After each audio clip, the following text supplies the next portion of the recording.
In America, asking, "How are you?" is expected to be followed with a short and concise, "Fine, thanks." The asker is simply being polite and almost never expects an honest or lengthy response. It's simply. My friends, you guys think this is true? In the sense that this confuses me a lot. So when I go to America, let's say, for some reason, I'm in a Texas bar and the bartender tells me, "How are you doing?"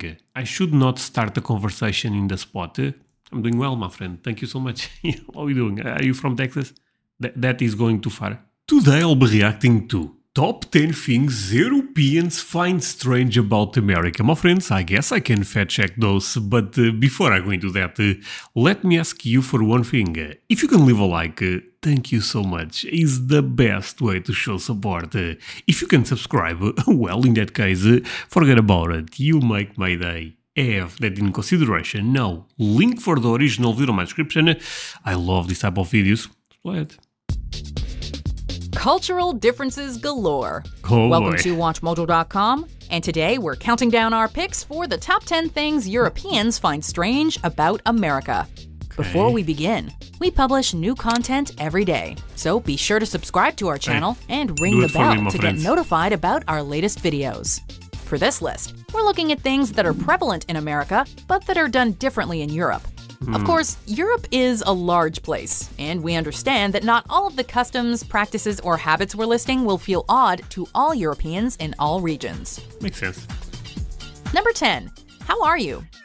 Of course, there are regional variations on the question "How are you?" in Europe, but the words "How are you?" as a greeting is a relatively foreign concept to many Europeans. In America, asking "How are you?" is expected to be followed with a short and concise, "Fine, thanks." The asker is simply being polite and almost never expects an honest or lengthy response. It's simple. My friends, you guys think this is true? In the sense that this confuses me a lot. So when I go to America, let's say, for some reason, I'm in a Texas bar and the bartender tells me, "How are you doing?" I should not start a conversation in the spot. "I'm doing well, my friend. Thank you so much." "How are you doing? Are you from Texas?" That is going too far. Or it's acceptable. I honestly don't know. If you ask someone how you are doing here, there is a good chance you start a conversation. So yeah, this is a big difference. Simply a way to say hello. However, ask a European the same question, and they may actually get into it, as this is rarely used as a form of greeting overseas. True. Number 9. The measurement system. To most of Europe, and most of the world for that matter, the United States' use of the imperial system is simply mind-boggling. Well, I would say one thing. I don't mind the imperial system. The only thing I don't like, to be totally open with you, my friends, is when I'm watching videos, they say pounds, miles, and nowadays I know more or less how to make a quick conversion, or sometimes I have to pick my phone. But I don't mind it. I mean, if you guys are okay with that, I think that's what matters, and kind of makes America a bit more unique. I believe other countries, but not a lot of them, also use the same system, but America is known for that, so I like it actually. Most of the world has adopted the metric system, but the United States remains one of the few areas of the world to stick with imperial. Of course, there are a few exceptions. For example, the imperial system is still widely used by the British, despite metric being the official system, with imperial units still commonly used for things like speed, road signs, distance, weight, and volume. However, a large majority of Europe employs the metric system, and to them, things like feet and miles are completely foreign concepts. Number 8. Pharmacies acting as convenience stores. Yeah, this one is a bit crazy to me. Pharmacies acting as a convenience stores. This is very American, I feel like. In America, pharmacies and convenience stores are basically interchangeable. You can walk in, get a prescription filled, and pick up some beer and cigarettes while you wait. In many... Wait, what? My friends, did I understood that correct? You can buy cigarettes and alcohol in a pharmacy? Wait, what? My friends, is this true? Leave me a like or a comment if this is true. In areas throughout Europe and the rest of the world, cigarettes and beer are a huge no-no in pharmacies. In fact, before the mid-2000s, many European pharmacies were extremely strict. Even relatively harmless things like ibuprofen and vitamins were hidden behind the counter. While many areas of Europe have opened up the availability of drugs, it's still extremely rare to see cigarettes and alcohol right beside the prescription counter. I mean, I'm telling you, my friends, you can go to all the pharmacies here in Portugal. Zero chance you find alcohol or cigarettes in a pharmacy. Zero chance. Basically, that place sells a lot of drugs, but not those type of drugs, if that makes sense. Number 7. Strict alcohol laws. When it comes to alcohol, few countries are as strict as the United States. Not only is alcohol relatively cheap in Europe, especially wine, but Europeans are also much more relaxed when it comes to alcohol regulation. The mandated drinking age in America is 21, and some states ban those under 21 from entering bars, even if they're not drinking. In Washington, But I wonder how many, young men, women really follow that. You know what I mean? Because starting drinking at 21 seems so late. And we know that kids, I mean, they are not kids, but you get the point. They like to party. So I feel like no one starts at 21. possession of alcohol under 21 may even land you in prison. On the other hand, some countries in Europe, like Denmark and France, do not have a legal drinking age, and the minimum age for purchasing alcohol can be as low as 16. Yeah. Public drinking is also often acceptable, despite being widely forbidden in the United States. Number 6. American patriotism. Oh, this one I love, my friends. This one I think you guys should be proud. I know you guys love the flag. It's such a beautiful one. You guys have, the Statue of Liberty, the Mount Rushmore. There is so many things to be proud in America. And apart from that, I know that those represent things. You guys are not proud of the Statue of Liberty by itself, is what the statue represents. But this one for me, I'm messing up all my speech, to be fair. What I meant to say is this. Now I find weird that my country and other countries are not patriotic like America, because I think we should all be thankful, unless you live in an awful place like North Korea or something. But if you live in the first world country, I think there is a lot of things that we should be thankful. And of course, America, #1 country in the world, you should be proud. Patriotism is rampant across America. Flags are proudly hoisted on houses and lawns, the national anthem is sung at events, and some even take great pride in their weapons. Another hallmark of the American Constitution that feels alien to many outsiders. While Europeans undoubtedly love their respective countries of origin, the patriotism is nowhere near the fever levels exhibited in the States. No, true. National identity just doesn't seem to carry the same weight. While certain types of American patriotism may be on the decline in today's political climate, it's still undoubtedly a facet of American life for which there is no European equivalent. No, this is 100% true. Unless, for example, the national soccer team is playing, then the country unites a bit more, because soccer is basically a religion, as you can imagine. But other than that, it's very rare to see, for example, to see flags outside. It's kind of rare, really. Number 5. Expensive post-secondary education. Quite frankly, post-secondary education in the United States is ridiculously expensive.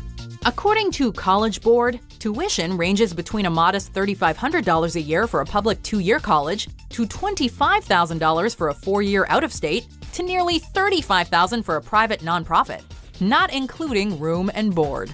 These prices would be faint-inducing for most Europeans. In places like Austria, Denmark, and Germany, tuition is completely free for domestic students, while other countries like Belgium, France, and Italy provide tuition for less than $1,000 a year.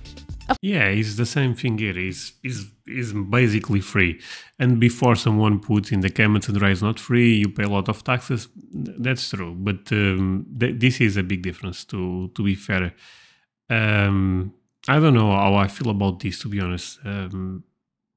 Because it's true that a lot of young adults, when they leave college, they are paying that bill for what, 5-10 years maybe, and that's a big pushback, if that makes sense, for them to start their life.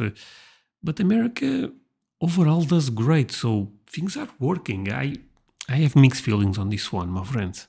Of course, there are some. But share your perspective with me, because I mean the comment section is for you, and of course try to be polite. Some people will agree, some people will disagree, but I think we all can find some common ground on this. Some expensive areas, like the United Kingdom, where tuition can cost around £9,000 a year, which equates to roughly $12,000 US.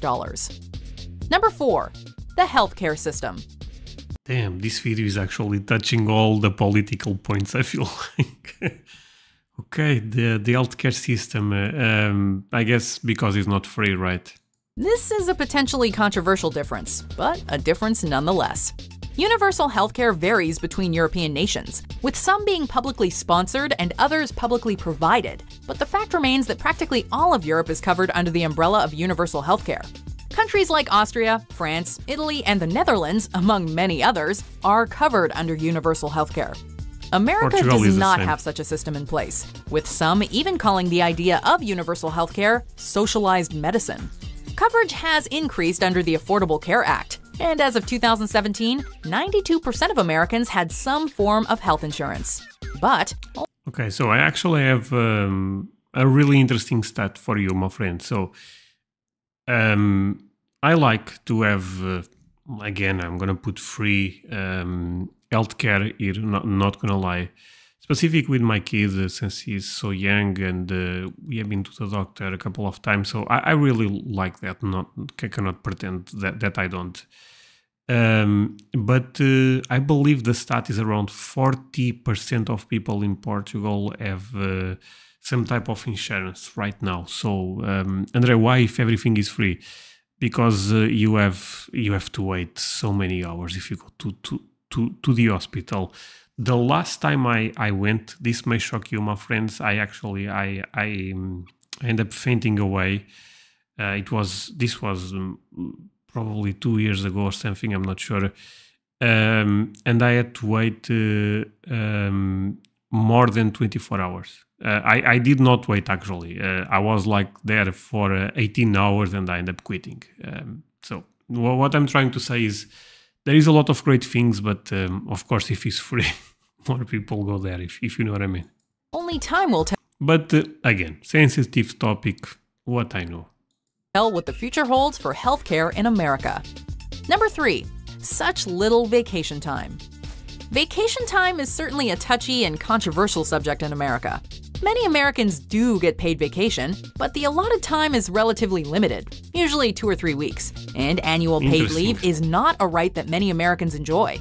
U.S. law does not guarantee a single day of paid vacation or paid public holiday, and as reported in 2012, only 77% of private employers even offer paid holidays.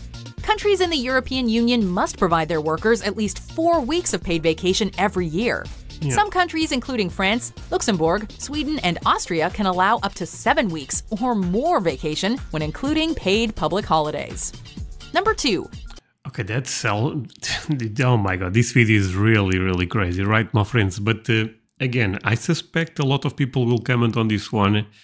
Please, my friends, if you guys like my channel, try to be civilized as everyone, because I love you all, no matter what political side you are. I look to people as human beings, you know, and not far left, whatever. For me, that does not matter. But that one, it sounds crazy to me, because I think if you work, you should have. Otherwise, you may burn out. You know what I mean? But I don't know. It's another sensitive topic. But on that one, I lean more to you guys should have more rights when it comes to that type of stuff. Prices displayed without tax. If a European This one I don't care that much. tourist finds themselves in an American Walmart, they may find themselves a little confused when they go up to the cash and discover that the price is higher than what they read on the tag. That's because American stores display their prices before tax. Some states, like Oregon and Montana, do not have a state sales tax, but some states can add an additional 6 or 7% onto your bill. In the EU, all prices must be displayed with the inclusion of taxes and other additional charges, so the price at the cash always equals the price on display. True. Before we unveil our number 1 pick, here are some honorable mentions. Man, now I'm actual. Oh, the number 1 pick. Okay, since this video went to all the crazy topics, I feel like the number 1 pick is probably Gens, right? I could be wrong, but